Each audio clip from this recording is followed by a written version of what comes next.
ESPN 94.1 FM and AM 930 present The Drive.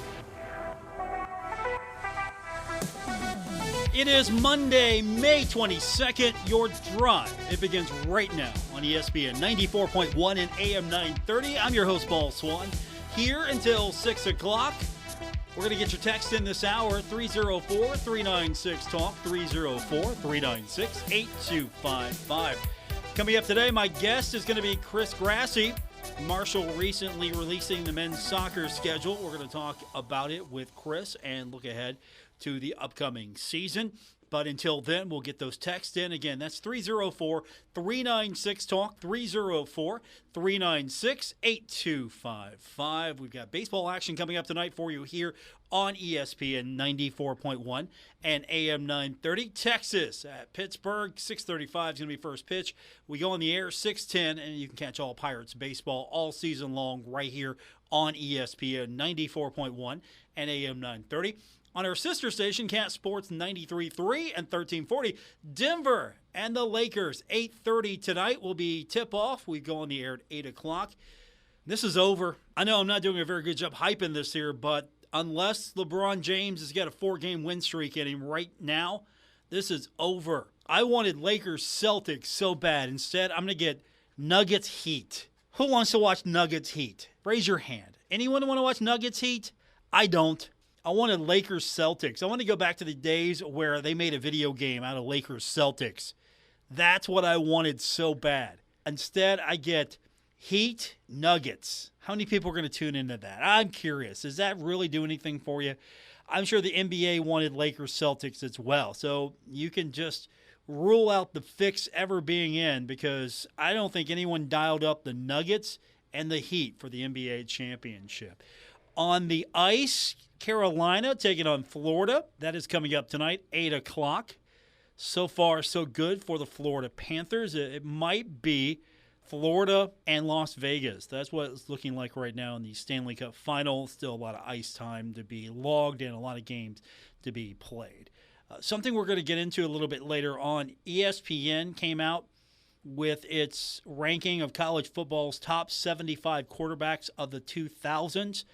And I'll tell you where they're at later. But 3 players that we're interested in. Geno Smith is on the list, West Virginia quarterback from 2009 to 2012. Byron Leftwich on the list, Marshall quarterback from 1998 to 2002. And Pat White is on the list, quarterback for the Mountaineers from 2005 to 2008. We'll talk about where they're at, where they're ranked, and if you think one should be higher than the other.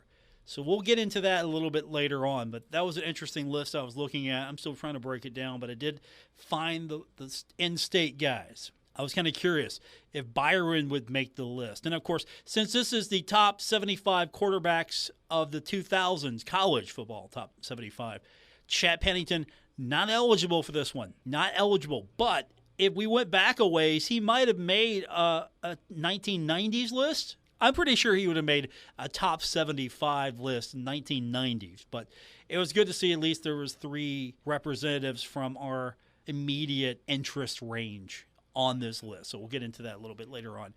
Some sad news before we hit the break. I want to talk about this briefly. I haven't followed the Boston Marathon much in its long, storied history. But there was one story that really interested me years ago, and it was the Hoyt family. It was Dick Hoyt and Rick Hoyt. And this was a really interesting story when I saw it because this family became really iconic in what they were doing. Now, Dick Hoyt passed away in 2021. Rick Hoyt has passed away at age 61. And this was due to complications with Rick's respiratory system. Now, Rick Hoyt, if you're not that familiar with the story, this is what first caught my attention years ago, and I thought this was an amazing story. Rick Hoyt had cerebral palsy, and he was a quadriplegic. And his father was there for him. I mean, him and his father were almost staple. They were staples of the Boston Marathon. And it was not just the Boston Marathon. It was in triathlons and road races because they would run the race. They would run the race together. As a family, they completed the Boston Marathon course 32 times, and they participated in over 1,000 other races, including a transcontinental run and a bike journey across the U.S. in 1992. So if you hadn't seen the story, Google it. Do yourself a favor. Google the story. I'm sure there's maybe a news package or two you can find on YouTube. I encourage you, if you haven't seen this story, because Dick would train with his son, and he would push him in the Boston Marathon and other races. I mean, it was really inspiring. It just makes you think, your day might not be going so well, and then you look at this story and you go, well, you know what? I can get up and do anything. Look at what they're doing. Look what they're achieving. Look at how they have overcome the difficulties of their life. It was an inspiring story. So I was really sad to see that he had passed away. Rick had passed away. And I was very sad when Dick passed away as well. But it's a touching story. I encourage you really to look for it, read up a little bit about it, find out more about it, because it's really very heartfelt, and it gives you a lot of positive feelings when you see that. So I wanted to acknowledge that today, because he was a staple. Along with his father, they were in the Boston Marathon 32 times. I mean, that's huge. That is an achievement in itself, and then 1,000 other races. So give that story a look. I'd love to go into more detail, but I don't know if I've got enough time to really do it justice. But I thought you should really be aware of that. If you're not already, it's a great story. So when we continue, we're going to turn our attention to Marshall soccer. I've got Chris Grassie coming up. We're going to talk to him, and we're going to get his thoughts on the upcoming schedule. We're also going to look ahead to where he thinks this team is, and what's it going to take to win the Sun Belt Championship and get back to the national championship. So we'll do that when we continue. We'll get your text in as well, 304-396-TALK, 304-396-8255. This is The Drive on ESPN 94.1 and AM 930. This is The Drive with Paul Swann on ESPN 94.1 FM and AM 930. Welcome back to our Monday, May 22nd edition, The Drive on ESPN 94.1 and AM 930. Last week, we got the men's and women's soccer schedule, and first up to talk about what we can expect for the upcoming season is Marshall men's soccer coach Chris Grassie. Good talking to you again. Looking over the schedule a few days ago and just trying to figure out where do you get a breather in this schedule, and I'm sure that's the way you wanted it. Well, hey, Paul, it's great to talk to you again. It's tough to get a breather. It's college soccer, so you're playing every 3 or 4 days. It's just a really condensed schedule. We're basically playing over 12 weeks, which obviously I think we've talked a lot about, the expansion of the season into the 2-semester model or the 21st century model. But, it is what it is. And at the end of the day, we love playing games. We love, winning games, and kind of like living for, those moments to step out in the field and test ourselves is what it's all about. So we're happy that we have as many games as we do against as many good opponents that we can bring here to town. So we're very excited about it. What was your goal when you were trying to put this non-conference schedule together? I'm sure you had some obligations from previous seasons, but what were you looking to do when you were trying to put this together to complement what you've got to put up with in the Sun Belt? With, again, never an easy game, it feels like. Yeah, so I think, our goal's always been, my goal's always been to have a schedule that will give us the strength. If we have 11 wins, we'll be in the NCAA tournament. It's kind of what I generally go with. I've got sort of 9 years worth of RPI data that I kind of crunch and look at 4-year averages of how teams have done, trying to take into consideration new coaches, have they improved the program, do I think they'll improve the program, and so on. To just make those judgment calls, but every year is different than the next. So, the math is only one lens to look at it through. And I think with this year's schedule, there were some big differences, right? Like this year's schedule, with the Sun Belt being so strong, with UCF coming into the conference, it really gave us an opportunity to try and get some more home games. I think that was most of the years I've been here. I think we've had more away games than we've had home games. And so this was a great opportunity to reward our fans. And with us having 10 home games, plus preseason, I think it's going to be an excellent opportunity for fans to, to really get an opportunity to watch us play. And I took some criticism or some suggestions, I guess, from our community, and they wanted more games on a weekend. So we've got long weekends, we've got Friday games, we've got Saturday games, we've got Sunday games. So we try to put a lot more of the games on a weekend where hopefully we can get some bigger crowds and have a better atmosphere. And at the end of the day, I still think wins puts us in the tournament. But honestly, we set the schedule up, we look at it, we're going to win 16 out of 16 is our goal. So those were some of the things that I was thinking about putting the schedule together.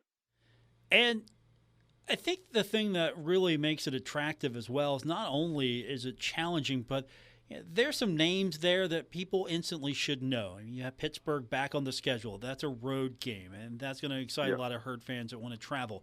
Xavier's on the schedule. That's a school that's close by. So, again, there's some name recognition there. Your exhibition schedule, your preseason schedule, Robert Morris in Michigan. So those are some really well-known. Maybe Michigan comes to mind more so just to your casual fan, but you can look at the schedule and go, okay, I know that Xavier's, I know that Pittsburgh. These are schools I'm not scratching my head going, who are these people? Yeah, no, for sure. I think it's trying to find those sort of name brand games, and if we could get, and soccer's a little different. Obviously, a team like Xavier is, they made the NCAA tournament. They've got a new coach, a good young coach who's taken them over. So I feel like they'll be a very good game. But a game like Xavier under the previous coach they just wouldn't play us. They were, I'm going to say, scared to play us for sure. Because they didn't think they could win. They didn't think it was a good game for them. And we were in that zone for a very long time with, is our RPI going to be high enough? But teams can't guarantee that they're going to win the game.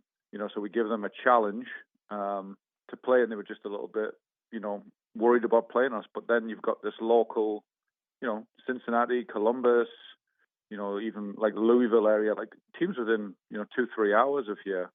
Those are the kind of teams we want to play as much as we can, especially if they're doing the right things as a program and they're good as a program, because then you can develop those local rivalries. Pittsburgh, right? I mean, it's only 4 hours away. So we want to kind of have those games with our regional sort of rivals and make it easy for our fans to travel and drive and try to create a little bit of, it's a less travel time for all the teams involved and try to create those regional rivalries, especially when we have good teams on there. And then, some of the other teams, it's High Point, NCAA tournament team last year. Cleveland were very good, won their conference last year. So I think we're trying to get, a bunch of good games, and then teams that will also hold up their end of the RPI, so we can, we have to just take care of business to be in the tournament. And then if we can take care of the Sun Belt and win that, then we've had a good season. Have you found that the Spring League has maybe helped you with some of those relationships, trying to build and then get some regular season games out of this? Yeah, I think so. I definitely would like to play in Ohio State and Louisville, sort of in the regular season a little bit more, with them just being, 2.5 hours for Ohio State and 3 for Louisville. I mean, that far away, I think would be good. And I think we play those guys in the spring. So I think, yes, we're starting to get, maybe a little bit more familiar with the teams. And, in the spring, I'm hoping, Louisville beat us in the spring. But honestly, that was our best game of the spring season. We probably our best game in a long time. We should have scored we had an XG of about 4 goals in that game. So for us, it was an amazing performance, even though we lost the game. But hopefully, with them winning the game, that encourages them to play us, because we don't want them to feel like we're maybe a bridge too far, with being too good to play. So we want to feel like, want them to feel at least like they've got a chance, so that they can come here and play, and kind of make it a fixture in maybe 24 and 25 as we go and pick up those teams. But the regional nature of the Spring League has really helped, us as coaches. You get to know each other a little bit more, you kind of, have chats before the game and, become familiar, and, hopefully we can all see the benefits of the Spring League, because it's such a competitive league. It gives us something real to sink our teeth into, and the guys, they really need that competitive environment to play in, to develop, and it's given us that. And us, being the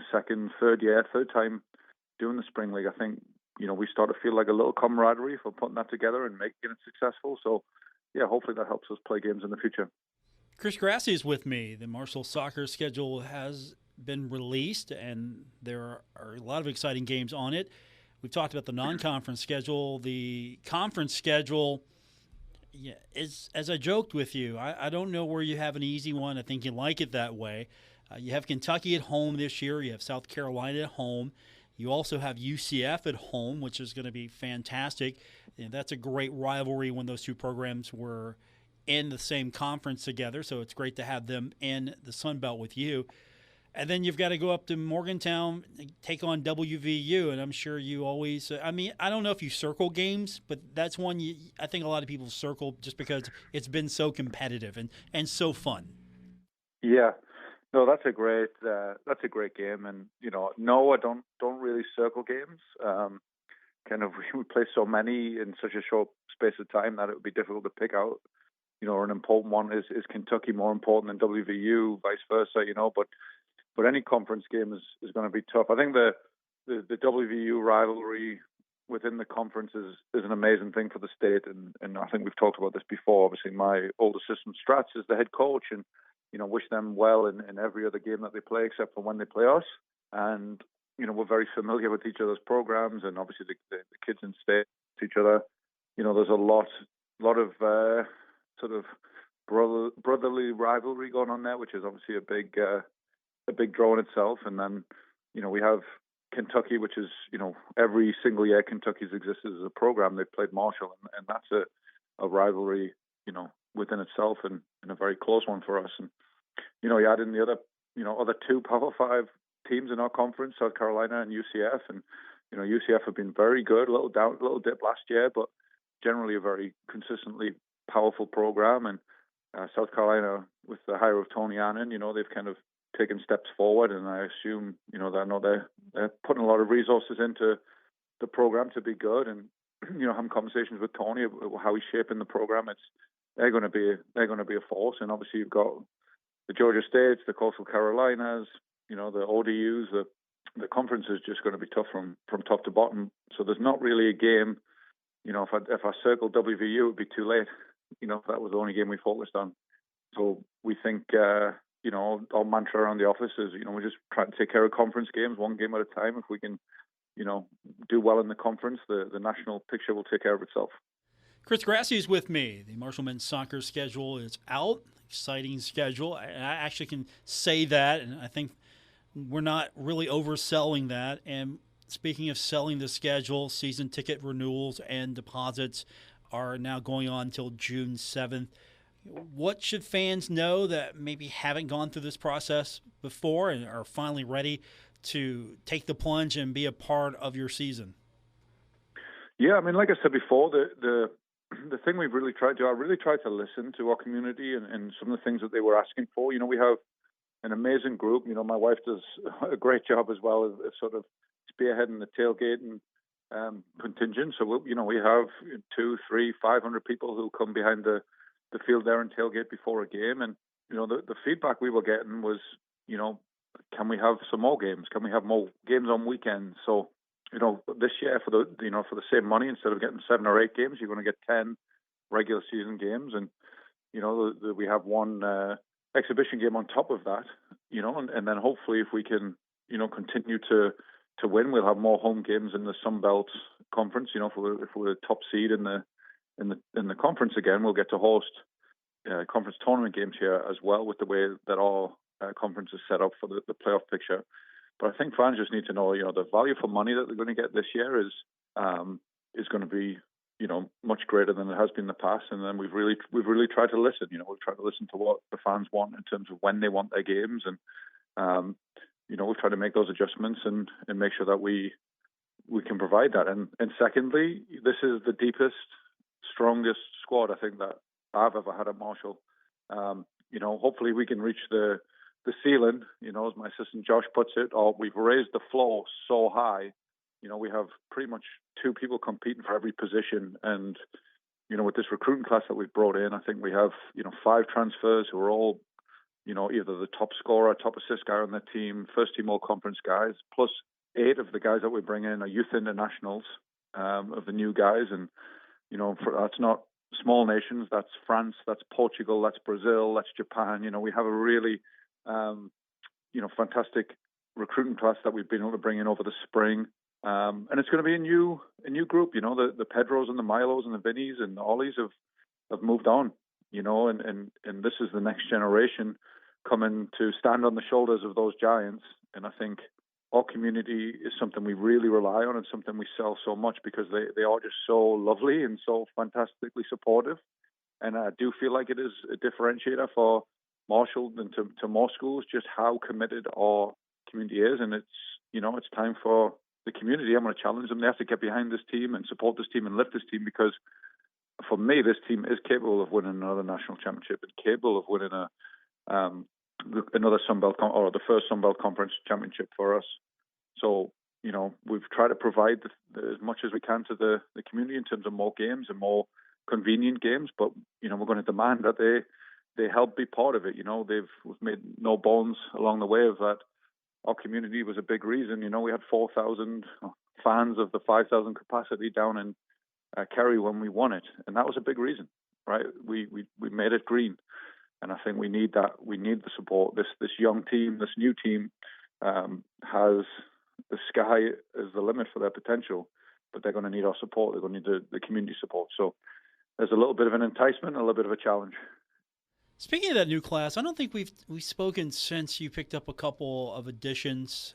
I need to start with, I think, help me with this name, Weinsizer. I think you're close. I'm going to go with it. Paul Weinsizer, the goalkeeper. Yeah, I'm gonna go with Weinsizer until I get a pronunciation guide on that.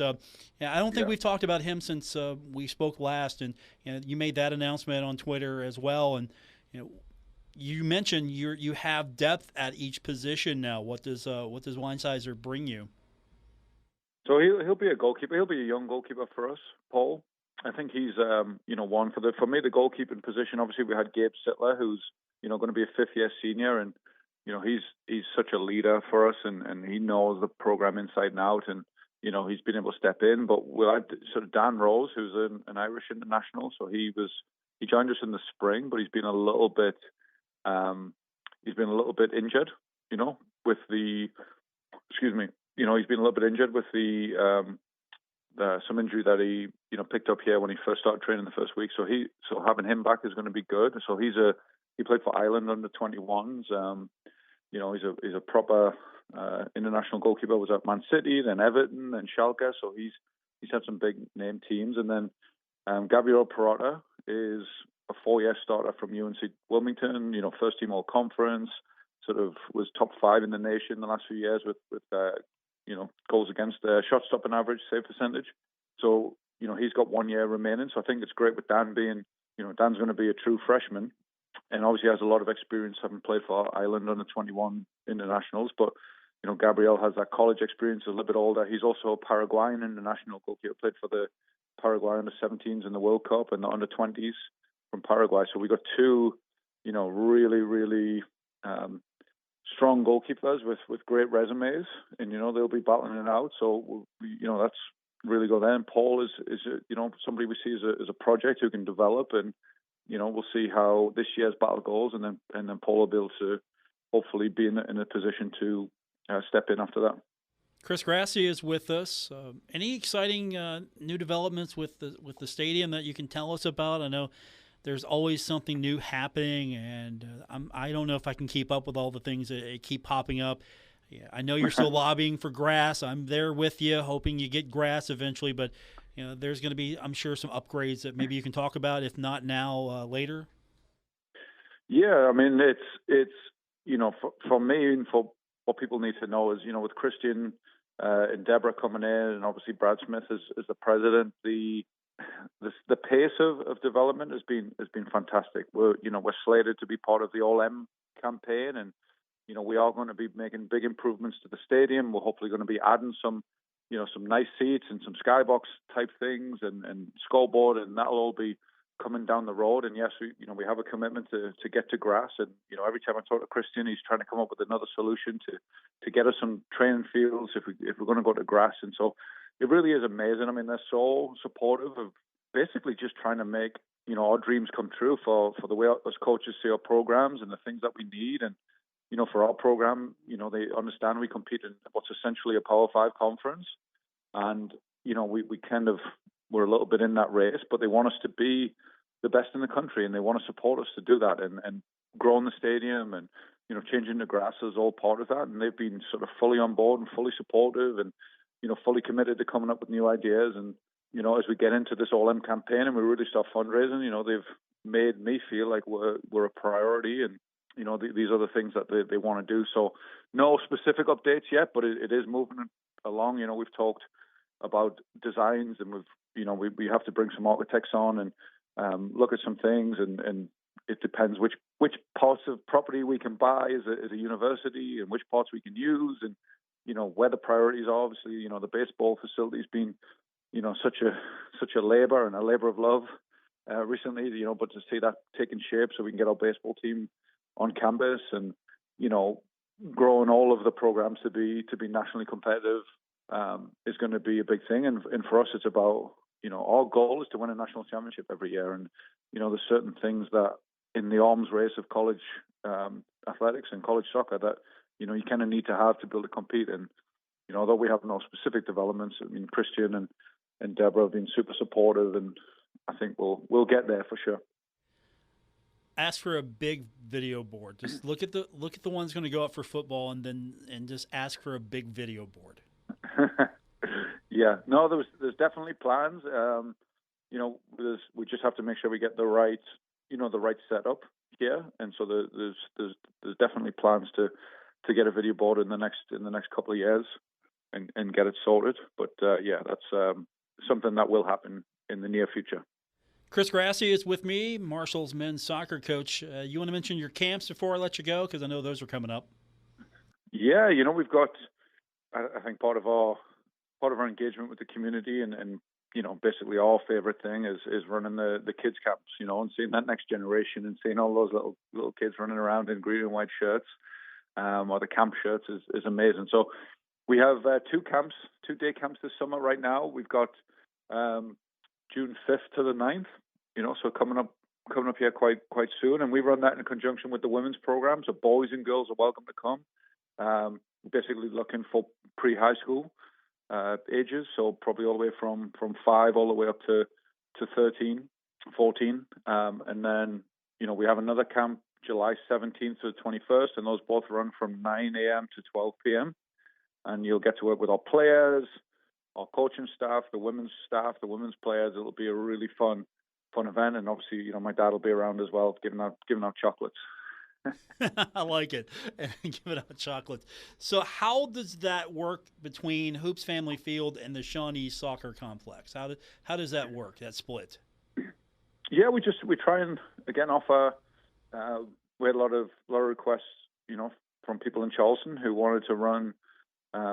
He wanted us to run a camp down there, and I know from my son playing soccer, like I want him to be in Huntington, so I don't have to drive an hour there and an hour back every day to train. And so we understood that, and we basically just send a contingent of coaches and a contingent of players down to run sort of a auxiliary camp or an extra camp down at Shawnee at the same time. Both of those run in conjunction with our camp in Huntington. And the people at Shawnee have been fantastic with, inviting us in and having us run the camp there. So it's a great facility on the turf down there as well. So, you'll pretty much get the same experience, except you just won't have the stadium, the soccer stadium in the background when you do it down at Shawnee. Okay, so same experience, just locations. What is the factor here for where you want to be, either in Charleston or Huntington? Chris Grassie, my guest. Thanks for doing this. I know you're always super generous with your time. I appreciate you doing it, and we'll get you back on soon. Oh, thanks, Paul. Pleasure. That's Chris Grassie. Don't forget the camps are coming up in July and June as well, and you can go on herdzone.com for more information there. When we continue, we'll get your text in 304-396-TALK, 304-396-8255. This is The Drive on ESPN 94.1 and AM 930. This is The Drive with Paul Swann on ESPN 94.1 FM and AM 930. Our phone line this hour for texting is 304-396-TALK. That's 304-396-8255.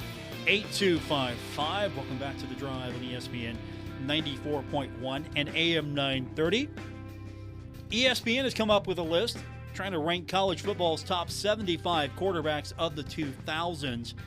And as far as our purposes, we're interested in three names that came out on the list. And that is Pat White, quarterback for West Virginia from 2005 to 2008. Geno Smith, quarterback for West Virginia, 2009 to 2012. And Byron Leftwich, quarterback for Marshall, 1998 to 2002. So let's make the arguments for why these three are on the list first, and then we'll tell you where they were ranked. And then if you agree, at least where they're ranked in regards to each other. I don't want to go over the entire list here. I just want to look at these three. So let's make the argument. Why is Byron Leftwich on this list? Well, 11,903 passing yards, a 65% completion rate, 89 touchdowns, 28 interceptions, 6 rushing touchdowns. Led Marshall to 2 conference titles. What's he known for? Well, there's that 30-point comeback in the 2001 GMAC Bowl and nearly leading a comeback against Akron with a broken leg. That's a highlight for ESPN. That's what Byron Leftwich is maybe generally known for. He was described like an old-school gunslinger, old-school quarterback. I love the description for him. And then you have Pat White, 6,049 passing yards, 65% completion rate. He had 56 touchdowns, 23 interceptions, 4,480 rushing yards, and 47 rushing touchdowns. Pat White got it done, did he not? And he also had Steve Slayton. Had a dynamic duo vibe going on with Slayton. And the only thing I think that held Pat White back was just injuries. And that's how he was described, being held back, hindered by injuries in Rodriguez's system. And then you have Geno Smith, 11,662 passing yards, 67% completion rate, 98 touchdowns, 21 interceptions, 4 rushing touchdowns. He lived his best life in Dana Holgerson's offense. It was pass heavy. He lived his best life.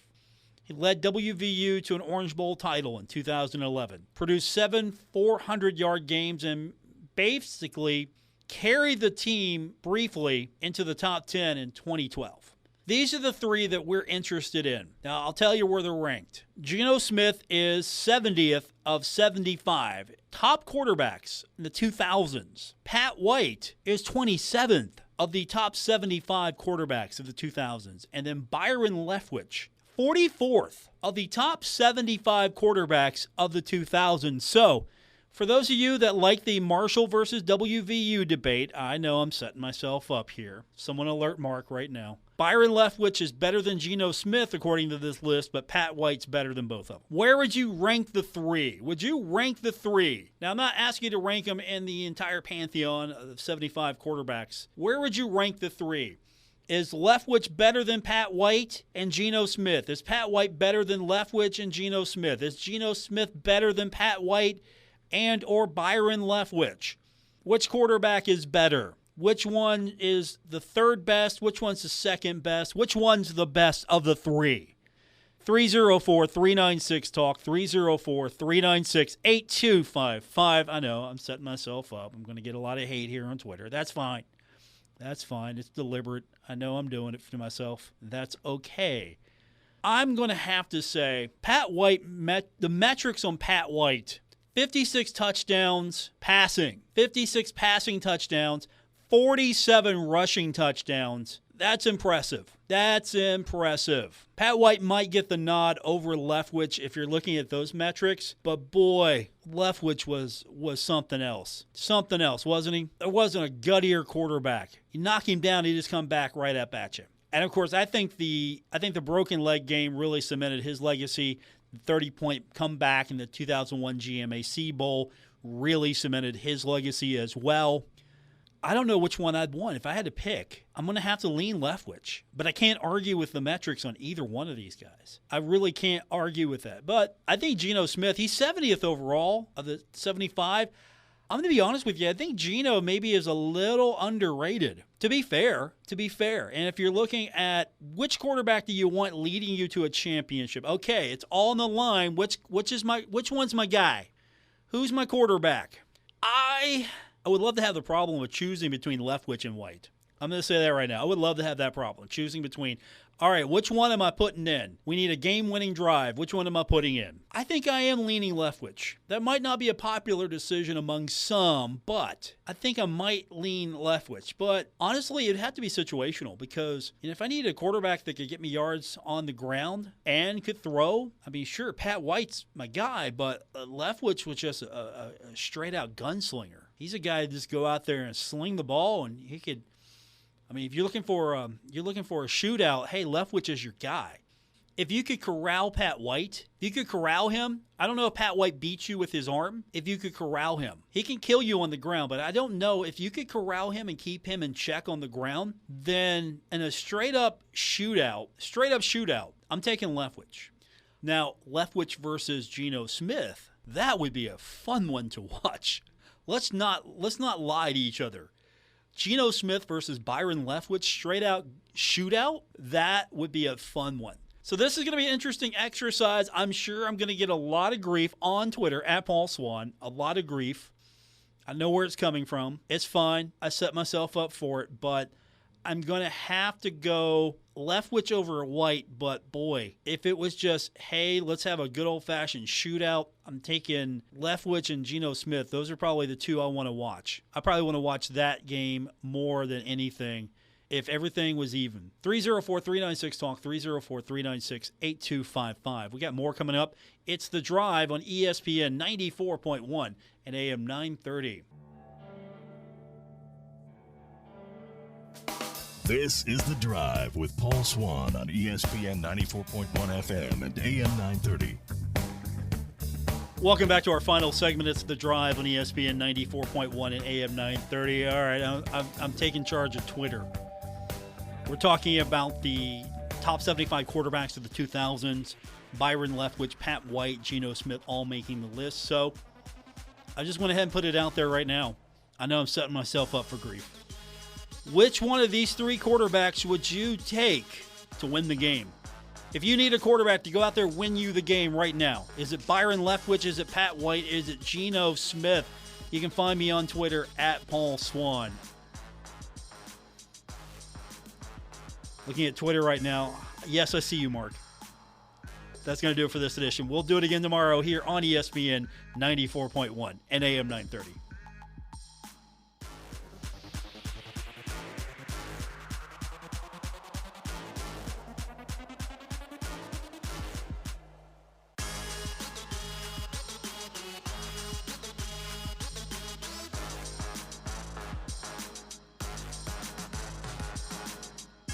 WRVC Huntington, W227BS Huntington. This is your radio home for Pittsburgh Pirates baseball, ESPN 94.1 FM and AM 930.